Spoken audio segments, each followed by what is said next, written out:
bem-vindos a mais um episódio de Torre Psi Podcast. Meu nome é Thiago Grotti, sou acadêmico de Psicologia da Unifeb, aqui de Brusque, e hoje estou aqui acompanhado da minha colega Milena Ostins. Obrigado, amiga, por participar desse projeto comigo e se apresente para o público. Oi, gente. Eu que agradeço a oportunidade de estar aqui contigo fazendo parte desse projeto. Então, como o Thiago já falou, eu sou a Milena Ostins e eu também sou acadêmica de Psicologia aqui da Unifeb. E hoje nós trouxemos como convidada a nossa professora Suelen Freiner, que foi nossa professora de estágio de Psicologia Organizacional do Trabalho. E ela é egressa aqui da faculdade, né? Então, eu gostaria que você começasse se apresentando pra gente, falando quem que é a Suelen Freiner. Muito bem, muito obrigada pela recepção. É um prazer estar participando aqui com vocês da primeira temporada, né? É realmente um prazer estar aqui falando sobre um tema que eu amo tanto, né? Que eu sou tão apaixonada. Então, só tenho a dizer assim, parabéns e muito obrigada pelo convite. Bom, quem é a Suelen? A Suelen é um misto de ser muito apaixonada pelo que faz, com uma imaginação meio maluca, e uma pessoa que tem muitos sonhos, né? Então acho que essas três foram o pacote que me moveram a ser, né, e estar aqui com vocês nesse lugar de fala. Bom, eu sim sou egressa da Unifeb com muito orgulho, né? Eu falo isso com muito carinho porque foi uma trajetória que foi muito, muito bonita, muito especial. Foi a segunda turma, né? Então a gente estava formando ainda muito o que ia ser a psicologia aqui na instituição. E, bom, eu sempre quis a psicologia organizacional e do trabalho, então é uma ênfase que desde as primeiras disciplinas ou as abordagens eu pensava assim, o que tem sobre a POT nessa área? O que tem sobre a POT nessa abordagem, né? Então eu sempre tentei fazer esse link, me aprofundando e ganhando aí repertório na área dos fenômenos que envolvem esse mundo. E logo que eu me formei, eu adentrei então no mercado nessa área e fiz uma especialização em avaliação psicológica. E eu sempre pensava assim, quando eu tiver uma boa pergunta, uma pergunta que me movesse a pesquisar, eu entraria no mestrado. E, bom, foi isso que aconteceu, né? Quando eu conheci especialmente o público da minha pesquisa, que na época eu achava que eram refugiados, né? Que eram pessoas que migravam de outros países em situação de vulnerabilidade. E eu pensei, poxa, eu quero pesquisar sobre o trabalho dessas pessoas. Não sabia o que é direito, mas sabia que eu queria pesquisar isso. E entrei no mestrado, foi uma jornada aí apaixonante, consolidou muito o amor pela pesquisa que eu comecei a construir na época das bolsas de iniciação científica da faculdade. Então foi realmente a cereja no bolo que me fez entender que eu amava a pesquisa, que fazia muito sentido para a profissão que eu tinha escolhido, né, como profissão e ciência, que é a psicologia. E, bom, isso me abriu portas depois para a Unifeb, né, que é aí um dos meus maiores, o que faz muito sentido para mim hoje como profissional, e eu entendo que faz muito sentido como um propósito de vida, do que eu quero entregar para o mundo. Por isso que é um prazer tão grande assim, estar aqui com vocês, né? Porque essa formação dos novos profissionais e vocês como futuros colegas de trabalho, para mim tem um sentido especial. Enquanto tem gente batendo cabeça para decidir a abordagem, a Suelen estava batendo cabeça para encaixar as abordagens na POT. Para quem é acadêmico de psicologia sabe quão difícil é escolher a abordagem, né? É verdade. A gente aqui na sétima fase já está num perrengue, meu Deus, ou para a clínica ou para a POT. O grande dilema, né? É verdade. E puxando já para esse assunto, comentasse no início que já entrasse na faculdade sabendo que tu queria POT desde o início. E aqui na Unifeb a gente tem o Up Profissões, e os alunos vieram na nossa banca de psicologia perguntando sobre o que era a psicologia organizacional do trabalho, porque no mundinho deles, ou na cabeça deles, a psicologia era só a clínica. Então, a gente quer saber como que tu conheceu a psicologia organizacional do trabalho e o que te fez brilhar os olhos para puxar para essa área também. É o tradicional, né? E ainda o pessoal tem no imaginário divã, né? Então essa é a imagem do psicólogo. Sim, eu conheci porque eu trabalhava, eu sempre trabalhei, né? Então assim, com menor aprendiz, depois trabalhava durante o dia, fiz ensino médio à noite.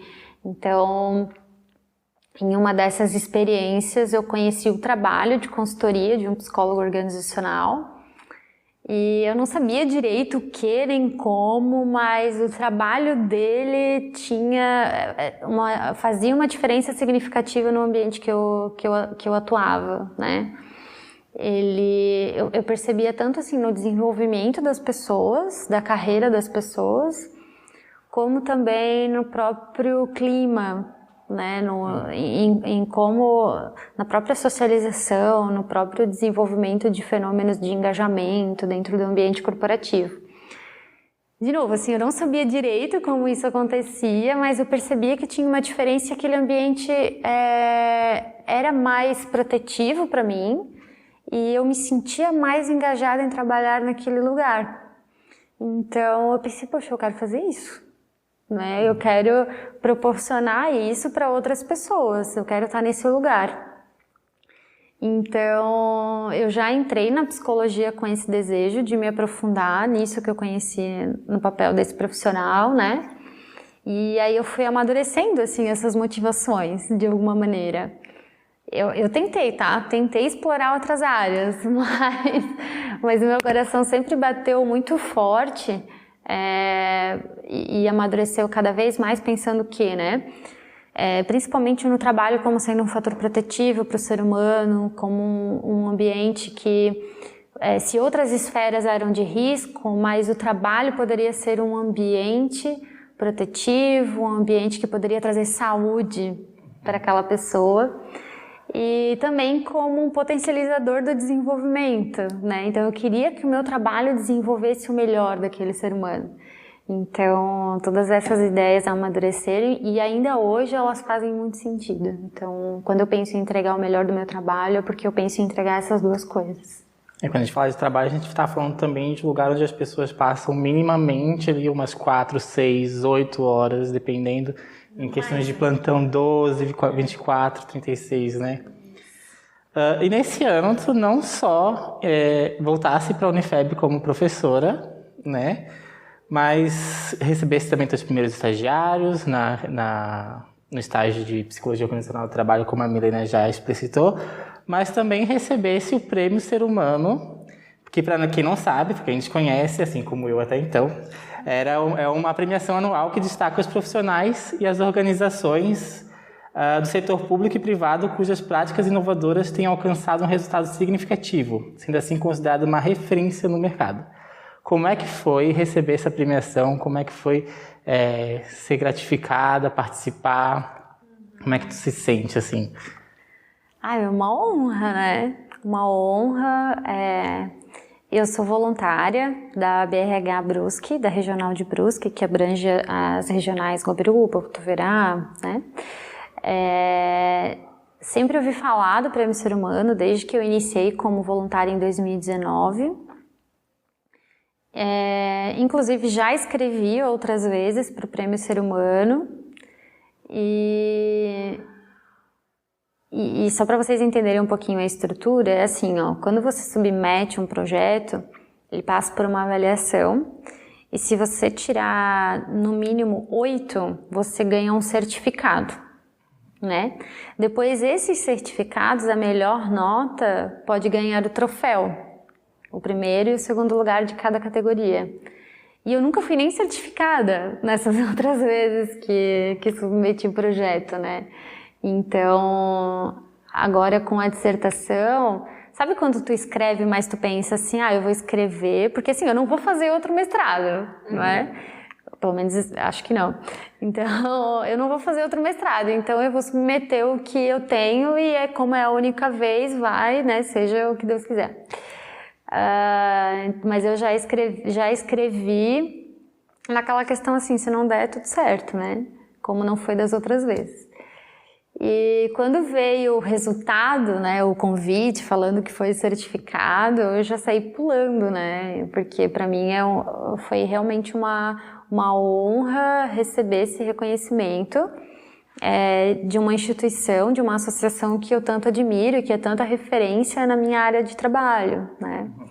Então, assim, foi grito para minha família, foi grito para minha orientadora, que me ajudou a construir o projeto.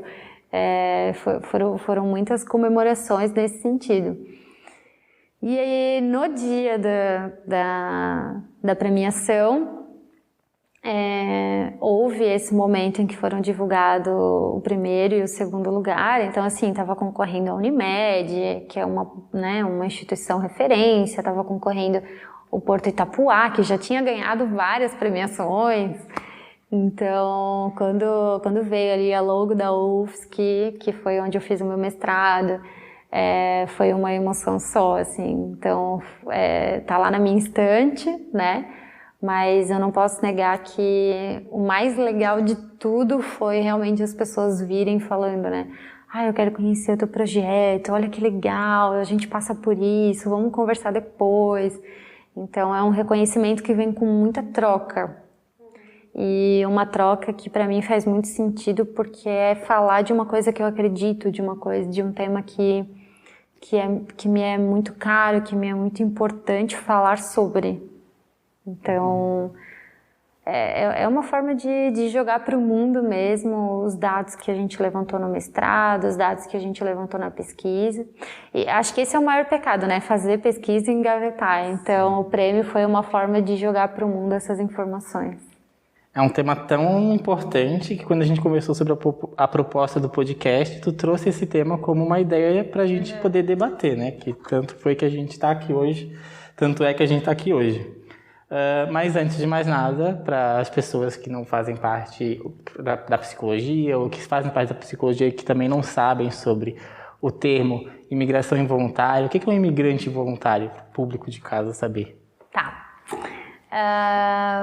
A imigração involuntária, ela é um termo que não está lá no dicionário da Organização Internacional da Migração, ela não está no nosso dicionário, ela não está no vocabulário da Acnur.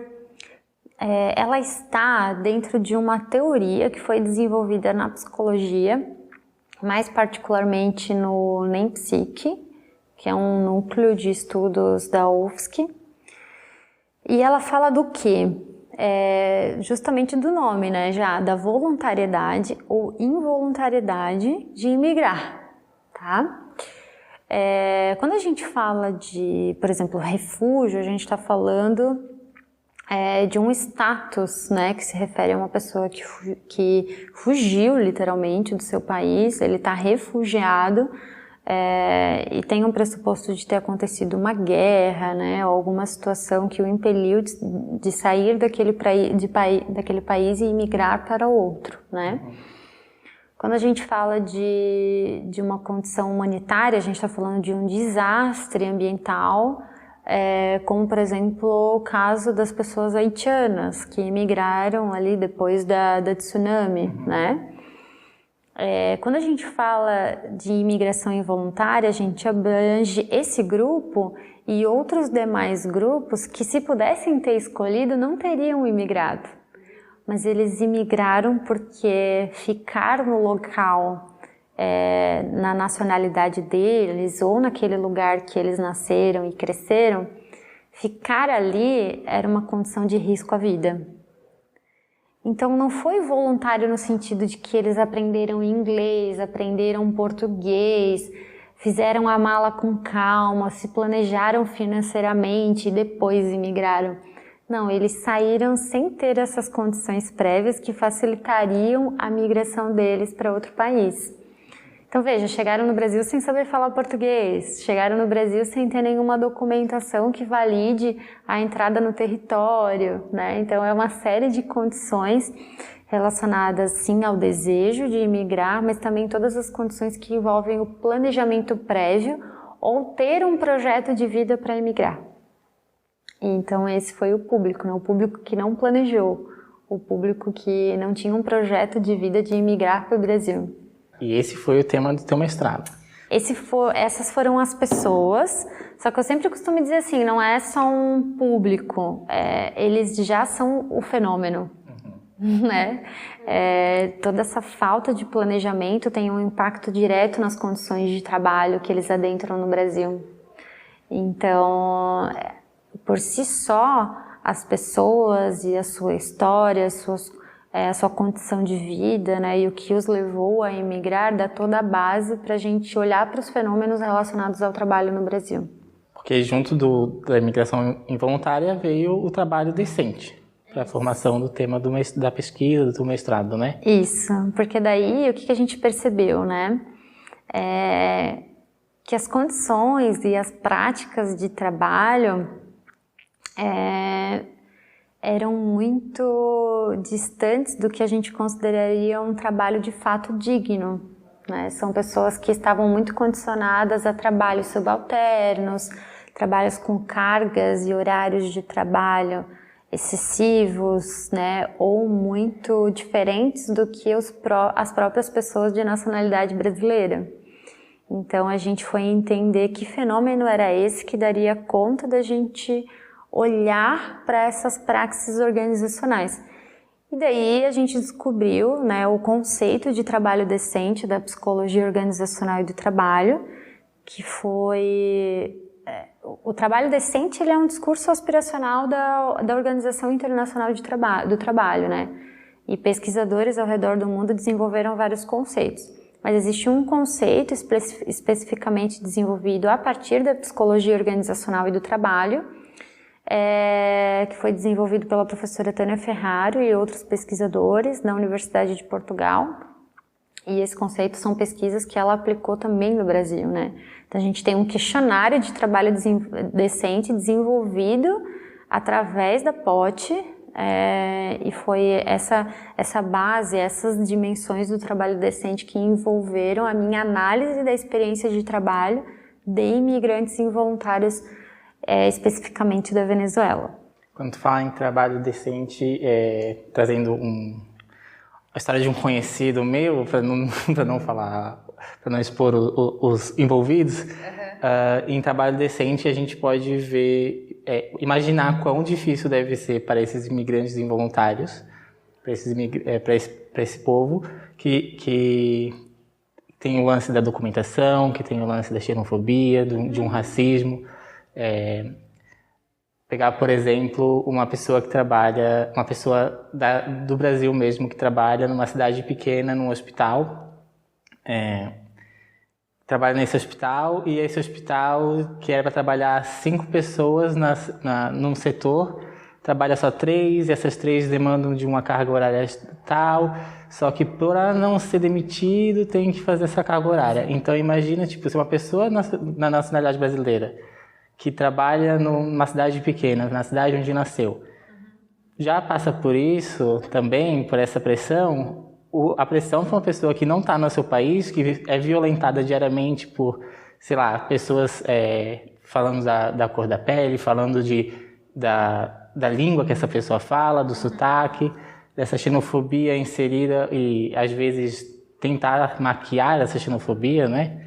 E essa cobrança também que surge em cima dessas pessoas de se você quer trabalhar, se você quer ganhar o seu dinheiro para pagar o seu ganha-pão, você deve fazer uma carga horária diferente dos outros trabalhadores do setor e sofrer ali, né? Porque é as opções que tu tem.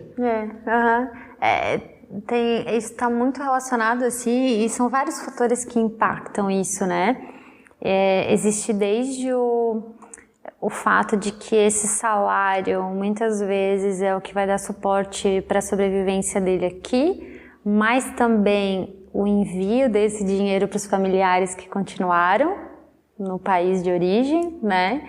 Então a maioria dos que eu entrevistei fala muito sobre enviar dinheiro, né, para os familiares que ficaram, para os filhos, né, para a família, para os pais. Existe também uma outra questão que me chamou muito a atenção, que eu entendi como um diferencial significativo, que tem a ver com o fato de que eles representam a nacionalidade deles. Então, eles entendem que um bom trabalho desempenhado por eles enquanto imigrantes, né, no caso ali venezuelanos, eles também abririam as portas para outro venezuelano. Então, eles não podiam errar, porque senão outros venezuelanos não conseguiriam emprego. Né? Então, é uma série de características que faz com que eles não possam negar hora extra, não possam negar mudança de turno, não possam negar, não podem ter atestado, né? Porque o desempenho deles tem que ser muito melhor, porque o tempo todo eles estão provando que eles são bons colaboradores, bons empregados, bons colegas de trabalho, né? Bons liderados. E puxando nessa linha, tu conseguiu identificar quais são os maiores obstáculos enfrentados por esses imigrantes em relação ao trabalho deles? Além disso, de ter que ficar enviando dinheiro para as pessoas que continuam no seu país de origem, e também disso de realizar o trabalho perfeito? Sim, inerente assim, a esse movimento imigratório, o primeiro obstáculo é a documentação, né?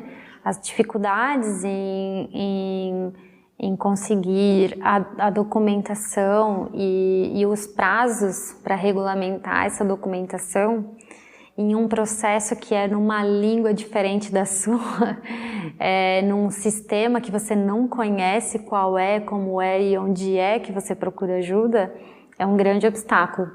Então, com certeza, essa é a primeira questão, né?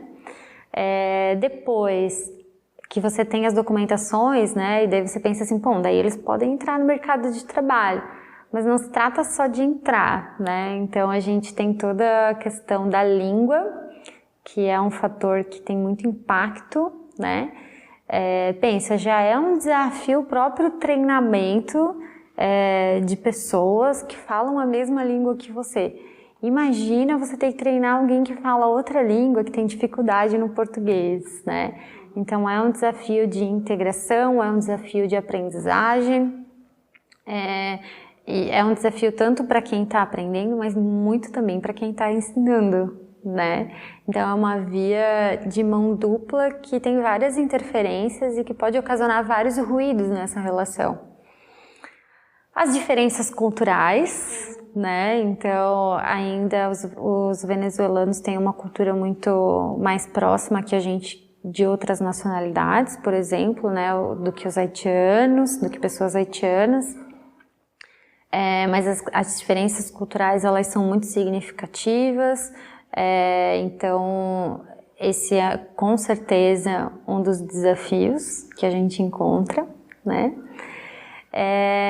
Eu encontrei muitos desafios relacionados à própria integração dessa pessoa e os desafios que a organização tem de fazer esse movimento. Porque, veja, não se trata de aceitar e ensinar, por exemplo, para todo mundo a falar espanhol e incluir essa pessoa sem entender que ela não precisa ter nenhuma flexibilidade, né?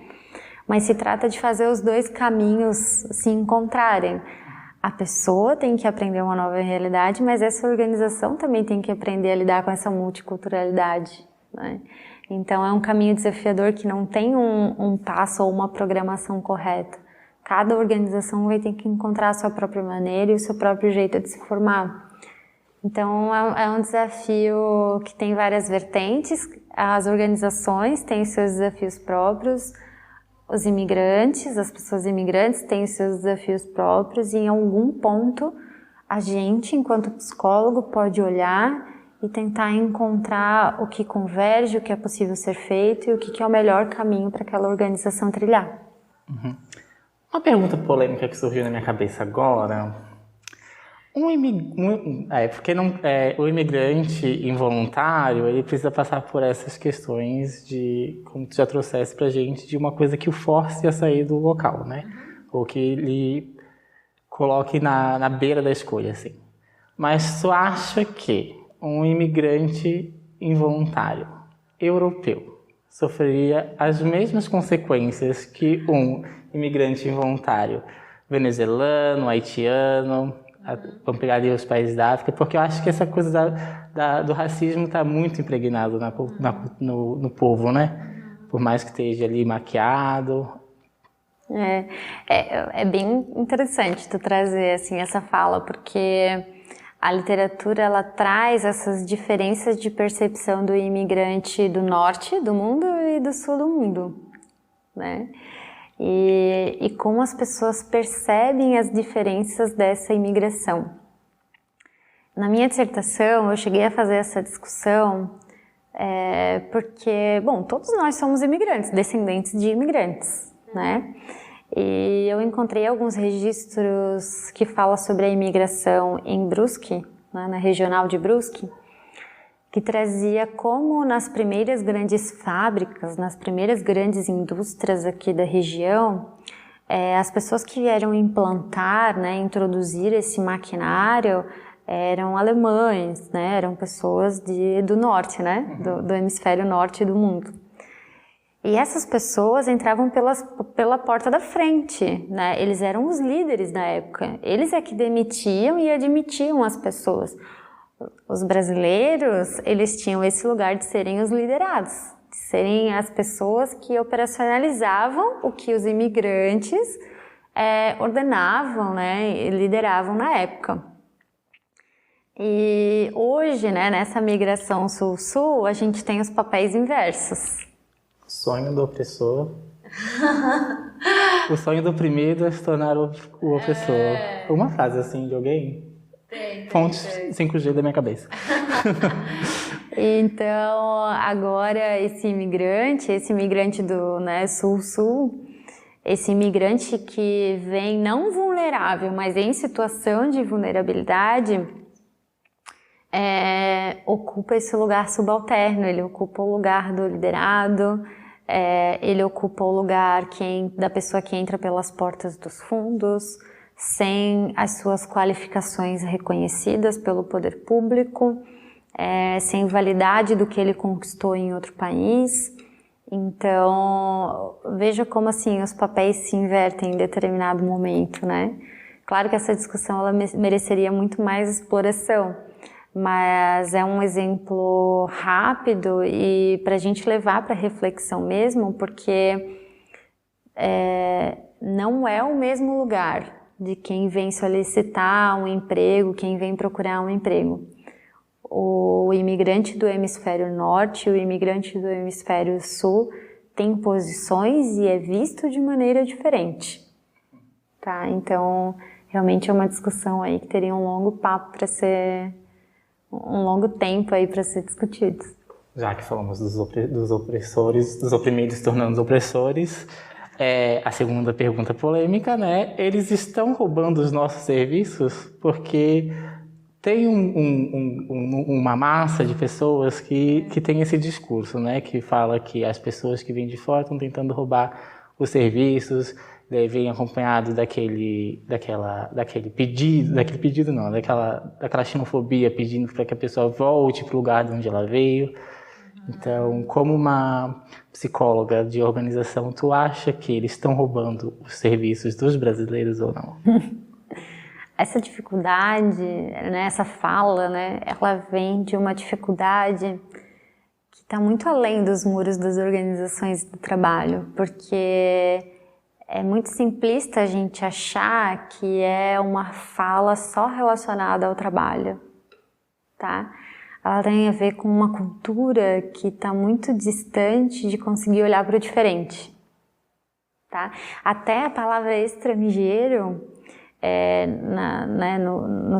no significado da palavra estrangeiro, tá, né? Olhar para o que é o estranho, olhar para o que é o diferente. Por isso que em 2017 a gente tem uma mudança nessa nomenclatura, deixa de ser o estrangeiro na lei e passa a ser o imigrante.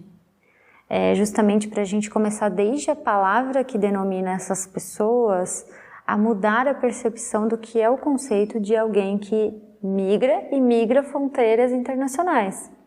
não é o diferente, não é o estranho, como a antiga legislação tratava, né? O que eu quero dizer é que esse relato ele só fala de uma dificuldade de toda uma sociedade em lidar com o dito diferente. Está muito distante, principalmente assim aqui na nossa região, de a gente falar de perder emprego, até pela quantidade, né, pela proporção que a gente tem de pessoas imigrantes. Além ainda, né, desse corte de pessoas imigrantes, tem as pessoas imigrantes que também não procuram trabalho regular, que vão para um trabalho informal justamente pela dificuldade de entrar no muro das organizações, do trabalho CLT, dessa proteção social do trabalho pela documentação, ou às vezes pela própria língua, né, que também é um fator que dificulta bastante.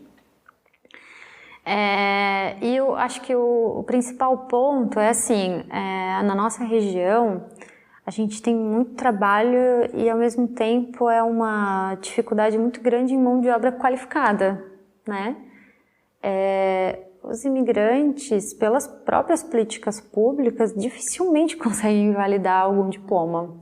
Eles vão ter que começar, muitas vezes, né, é o caso deles começarem uma carreira do zero. Aqui, eles terem que cursar um técnico, cursar uma faculdade de novo, pela dificuldade da revalidação, né?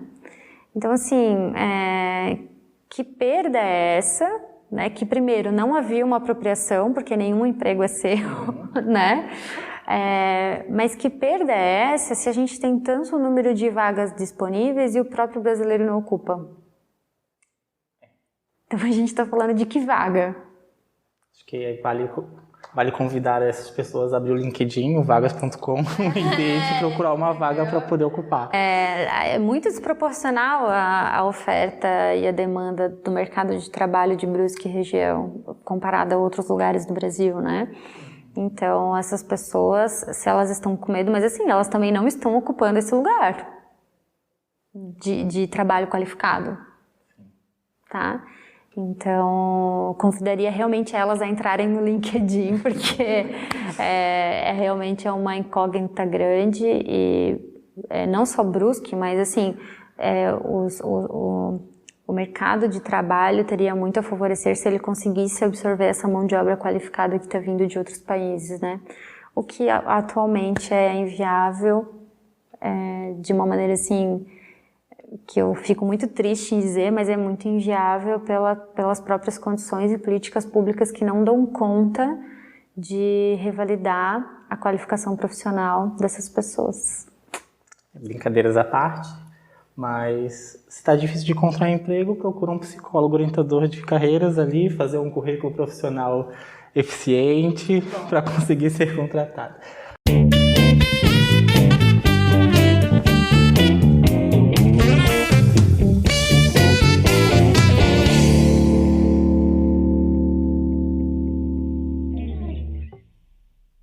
Esse episódio foi patrocinado pela Café e Ponto, uma cafeteria e loja de cafés que proporciona experiências incríveis, tanto na cafeteria quanto em eventos externos, como todo um bom amante de café adora.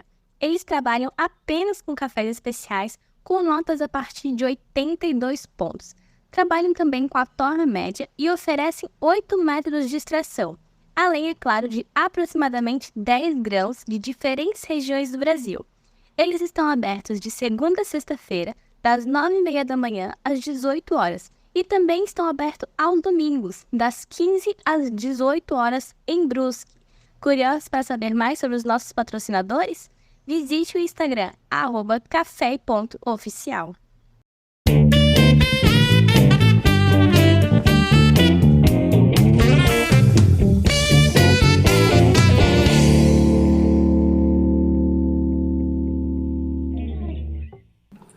Então, voltando ao que nós estávamos conversando antes, falando dessa dificuldade de integrar esses imigrantes dentro das organizações, como que a psicologia ou a parte da gestão de pessoas pode estar auxiliando nesse processo que é tão difícil para eles estarem se adaptando a uma nova cultura, a um novo ambiente, a uma nova língua. Então, como que a psicologia pode estar auxiliando nesse processo de forma a facilitar a entrada desses estrangeiros dentro de uma organização que é tão diferente para eles? A gente tem que atuar dentro dos subsistemas que essa organização dispõe. Eu digo assim, não é a palavra, assim, nem inventar a roda. Não, a gente tem que aperfeiçoar o que já tem e trazer o básico, que pode parecer básico, mas não é, que são as condições dignas de trabalho, né? Acho que o primeiro ponto que a gente tem que olhar, né, o Thiago já trouxe essa questão da xenofobia e etc., mas é olhar para os princípios e valores que são fundamentais e básicos de integração, respeito, socialização dentro desse ambiente, né? E dentro desses princípios a gente vai falar, assim, indo para a prática mesmo, a gente vai falar de um programa de conduta e ética que combata a discriminação de uma maneira direta e eficaz, né? Então, quando uma organização tem treinamento, prepara essa equipe para o acolhimento, dá suporte para esse líder que vai receber pessoas e multiculturalidade dentro da sua equipe, e mais ainda, dá esse suporte, mas também tem um canal eficaz de denúncia em caso ocorra esse tipo de situação. Esse é um combo que dá muita base e sustenta muito essa mudança de cultura para o acolhimento e para a integração, né? Então, assim, eu preparo, mas se ocorrer, eu também dou as bases para que seja denunciado, essa situação seja tratada e que ela não ocorra de novo, né? Acho que esse é o princípio básico, assim, se a gente fala de integração e respeito, né? Depois a gente pode falar de se atentar a condições dignas de tempo e carga de trabalho, né? Existe um setor que, é o setor dos imigrantes? Opa! Será que isso é inclusão ou é segregação? Sabe? Mas aqui é o setor que aprende mais fácil, mais rápido. Beleza, mas assim, quando ele aprendeu, ele vai para outro lugar? Ou ele vai ficar ali, essa vai ser a carreira dele? Ali é o lugar deles. Será que isso é inclusão? Né? Então eu vou olhar para essa estrutura organizacional e entender que é cargo e que tempo está sendo dedicado ao trabalho ali dentro. Eu vou olhar também para a remuneração digna, para o exercício da cidadania. Essa pessoa está ganhando menos do que é o previsto por lei ou menos do que pessoas que executam a mesma função que ela ganham. Isso assim, na lei brasileira nem é permitido para qualquer função.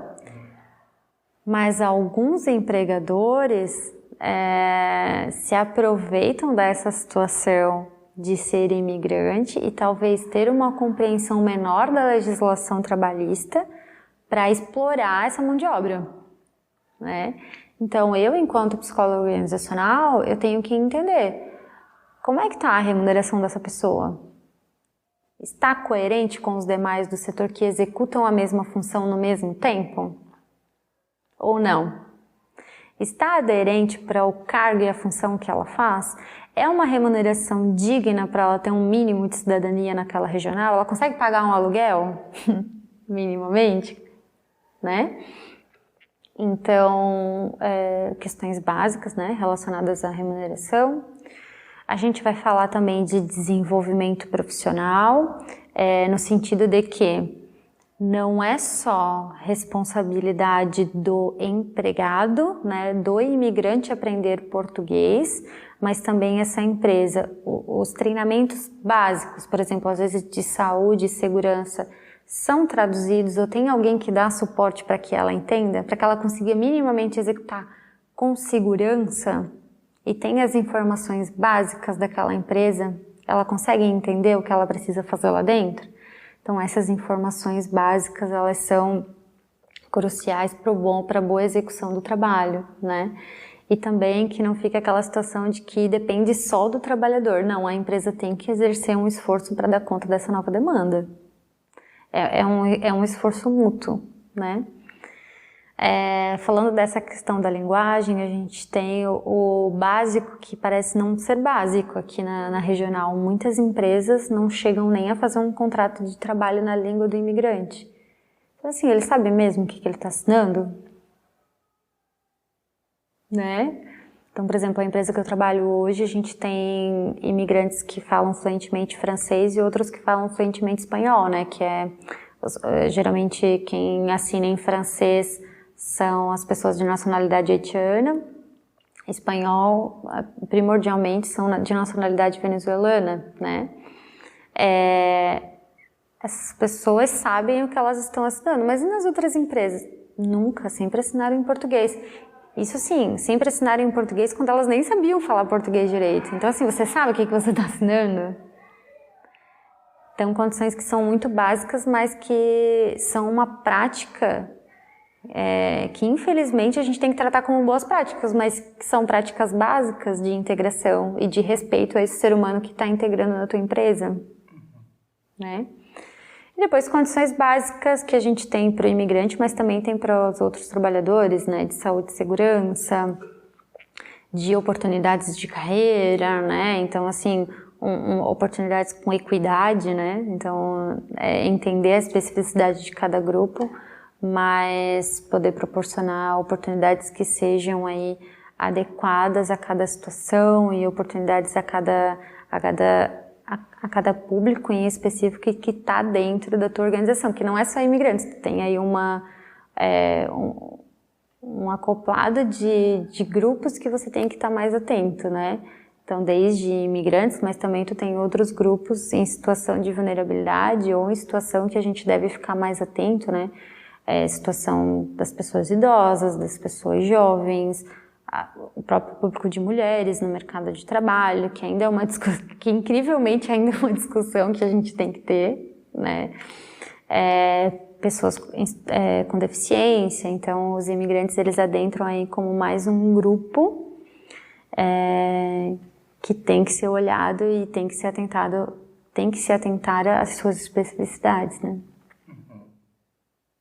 Bom, deixa eu ver. Tu fizeste o mestrado em relação aos imigrantes involuntários e o trabalho justo, decente, certo? Agora tá vindo o doutorado, né? A gente viu no Instagram. Não vai ser na mesma área, vai ser o quê? Quais são as expectativas? Porque passou. Mas a linha de pesquisa... Céus. Pra não ter muita pressão, pra não pressionar, como é que tá as expectativas pro doutorado? Porque vai ser uma doutora agora, futuramente. Daqui a 4 anos, mas serei, né? Eu tava até brincando ali com o pessoal da primeira fase, que eles vão terminar a faculdade, eu vou estar terminando junto com eles. Então, a gente vai meio que viver um momento de formação juntos, né? As expectativas estão altas, né? Eu tenho muito amor pela minha área, muito amor pela minha profissão, como eu já falei, pela pesquisa, né?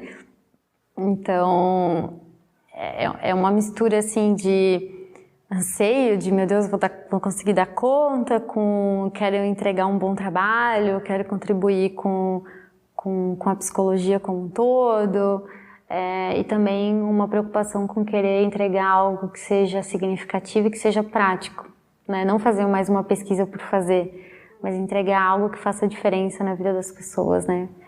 Então, eu até estava conversando com a minha orientadora hoje, ela muito acolhedora,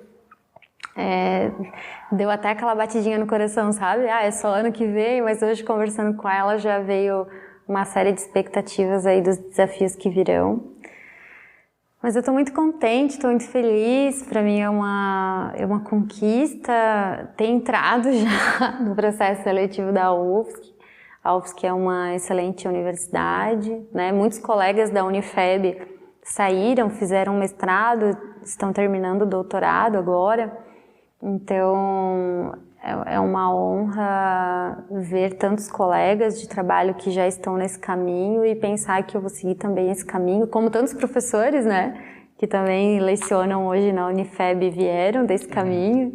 Então, é bom pensar que eu vou deixar também a minha marca nesse lugar aí de pesquisa, de entrega, de tese, de inovação para a psicologia. Já tá deixando, né? que, para quem não sabe, como a Milena já disse, a Suelen foi nossa orientadora do estágio.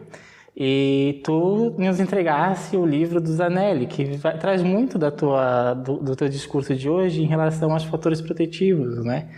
E fatores de riscos das organizações. E quando tu nos orientasse, a gente interviu com uma organização discutindo os fatores protetivos. Então, nosso agradecimento, né, pela orientação, pelo direcionamento de um tema tão importante e tão rico que a gente vai carregar para a vida. Tentar não engavetar, né? Porque acho que o estágio ele surge com isso, né? Tipo, tu vai lá, aprende como intervém e é evitar guardar na gaveta, porque se tu aprendeu a intervir, por que não começar a trabalhar com isso? E a Unifeb ela abre as portas para a gente fazer os projetos de extensão. Às vezes tem ali o PIC-PSI, né, o projeto de iniciação científica, então os alunos podem pegar essas experiências que traz o estágio, as experiências que professores podem aconselhar durante a aula ou durante algum tema em específico e trabalhar com a sociedade, porque eu acho que isso que é a magia da academia. Eita, meu nariz tá bom. Acho que é essa magia da academia, em que tu pode experimentar com pessoas altamente capacitadas, temos mestres, doutores na Unifeb nos auxiliando, e um beijão ali para a professora Andréia, para o professor André, que também nos apoiam, nos incentivam a produzir pesquisa e produzir coisas no setor da psicologia, assim como tu viesse no estágio nos auxiliando. Então, obrigada. Obrigada assim, vocês foram muito ousados, eu achei, no estágio, já falei isso para vocês, né? Vocês foram muito ousados de falar sobre temas como esses, que ainda a gente está construindo literatura, né? Muito voltados à saúde do trabalhador, que é um tema que ainda é recente para vocês na graduação, no histórico de aprendizado de vocês. E eu fui muito orgulhosa, assim, porque o meu grupo de estudos na UFSC foi processos psicossociais nas organizações. Então, vocês fazerem esse estágio, para mim foi como reverberar o que eu tanto aprendi com o meu grupo, né? Então, foi muito carinhoso divulgar o trabalho de vocês no meu grupo de estudos. Nem falei isso para vocês, né? A minha orientadora, né, a doutora Suzana Rosa Tolfo, eu lembro que eu mostrei para ela e ela falou assim, não acredito que tu tá falando sobre isso lá em Brusque e tal. Então eu falei assim, os alunos encararam com os dois pés, assim. Então, para mim é motivo de orgulho falar do trabalho de vocês, tenho certeza disso. E vem mais por aí, Pergunta polêmica que surge na minha cabeça do nada de volta. Para fingir que são o pessoal mandando mensagem no ao vivo. Falar sobre os fatores protetivos e fatores psicossociais nas organizações. Tem uma geração que diz que burnout, que ansiedade, depressão no ambiente de trabalho e saúde mental é mimimi. Mas é um tema que está vindo em alta agora, né? Até foi inserido, não sei aonde. Como é que foi a notícia? Eu vi no LinkedIn. Foi inserido dentro das doenças que podem ter... Relacionadas ao trabalho, né? Relacionadas ao trabalho, exatamente. O burnout foi incluído. Isso não é mimimi, temos que intervir com as organizações, porque, como eu já disse, é um ambiente que a gente fica boa parte do dia, então a gente está inserido no trabalho e a gente passeia em casa. Mas, para finalizar, vamos fazer um bate-bola, um joguinho rapidinho. Topa participar do joguinho? Bora. Vamos lá, vão ser umas perguntas e tu responde o que vinha à mente. Ai, meu Deus, beleza? Tá bom. Um livro. Um livro? Ai, meu Deus. Faz tanto tempo que eu não leio um livro diferente que não seja da psicologia. Pode ser da psicologia. Os primeiro que acadêmicos. vem à mente. O primeiro que vem à mente. Eu acho que o que é o autografado de Zanelli. Organizações que emancipam ou matam. Pesado, né? Mas é um bom questionamento, porque se a organização não está do lado ali do trabalhador, acredito que ele pode adoecer e coisas podem acontecer, né? Para mim é muito significativo. Ou você está nesse limiar entre emancipar ou matar. Uma música. Uma música? Ai, meu Deus.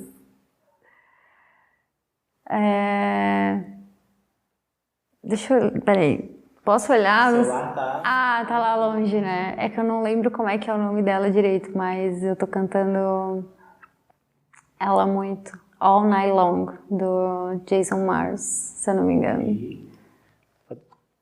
Essa eu não conheço, não sou muito ouvinte do Jason Mars, ultimamente. Um livro, uma música, uma frase. Uma citação, uma frase. Pode ser de personagem, uma citação de algum teórico, de algum autor. Não é uma frase em específico, mas eu gosto muito de... É uma frase clichêzona que eu gosto muito de brincar e falar com as pessoas, né? Que sorte é uma junção de preparo e oportunidade. Então a gente não sabe quando tem a oportunidade, mas a gente tem que se preparar para quando ela chegar. Uma frase boa. Uma frase boa. Tá, deixa eu lembrar, me perdi. Uma frase, uma música, um livro. Tinha mais o quê? Não vou lembrar. Uma frase, uma música, um livro. Um podcast? Acho que perguntaram. Um podcast? De vocês! É ótimo, obrigado pela divulgação. Um café e ponto. Café e ponto, com certeza café e ponto. Bom, eu ia fazer uma pegadinha dos teóricos da psicologia, mas isso a gente deixa para os acadêmicos que fazem rixa, né? A gente é pacificador aqui, a gente é paz. Obrigada. Bom, professora Suelen, muito obrigado por participar do podcast, por participar desse projeto. Acredito que essa comunicação que a gente vai realizar com o público vai ser de muito valor, né? É verdade. É algo que só vem agregar, né? Como a professora falou, não é algo que é para ser engavetado. A gente tem que trazer o conhecimento e se ele está aqui na nossa porta, por que não divulgar e fazer o diferente? Né? Ai, muito, muito gratificante ter essa conversa com vocês. Foi muito leve, muito gostoso, então muito obrigada por tornarem esse momento desse jeito. Acho que eu vou aproveitar para parabenizar o professor André, que é o padrinho, né? Padrinho desse projeto. Acho que, enfim, o professor André é excelente com ideias e patrocinar bons projetos, e aí esse é mais um deles, tenho certeza disso. E eu acho que só posso desejar aí que a gente tenha, agora que vocês estão caminhando para os anos finais da graduação, né? Só posso desejar que a gente tenha aí esses contatos, excelentes contatos, excelentes momentos ainda. E espero continuar tendo contato com vocês logo que se formarem, como profissionais. Tenho certeza que é uma troca que ela não se esgota na graduação. Vamos ter. Quer divulgar suas redes sociais, o LinkedIn, para alguém te pedir um conselho ali de organização, um conselho de tema. Olha o meu LinkedIn, olha o meu currículo, prof. O currículo Lattes. Boa. Bom, eu costumo divulgar o meu LinkedIn, né? Suelen Freiner, normal, com o meu nome. Atualmente eu tenho só o meu LinkedIn particular, né? Então eu acabo não passando, não divulgando ele. Tem que fazer um LinkedIn profissional mesmo, né? Mas qualquer dúvida, né? Pode me contatar pelo LinkedIn. Eu tô sempre olhando, sempre atenta. E qualquer coisa, né? Pode pedir o contato para os acadêmicos também. Manda jobs. A gente vai conversando, mas pessoal, só agradecer. Muito obrigada pela troca e é isso. Obrigado, gente. A gente vai ficando por aqui. Muito obrigado por nos ouvirem. E é isso. Tchau, tchau. Até o próximo episódio. Obrigada.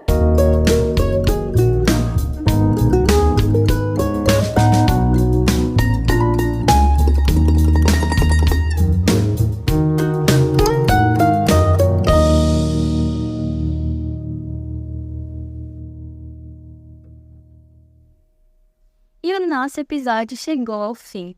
E é claro que para receber os nossos convidados tivemos a colaboração da Alfa Presentes Personalizados e também das instalações da Unifeb. Se você ficou com alguma dúvida ou com algum comentário para os nossos hosts ou convidados, Busquem o destaque do episódio no Instagram, @torrepsipodcast, que em breve voltaremos com novidades. Nosso muitíssimo obrigado e até o próximo episódio!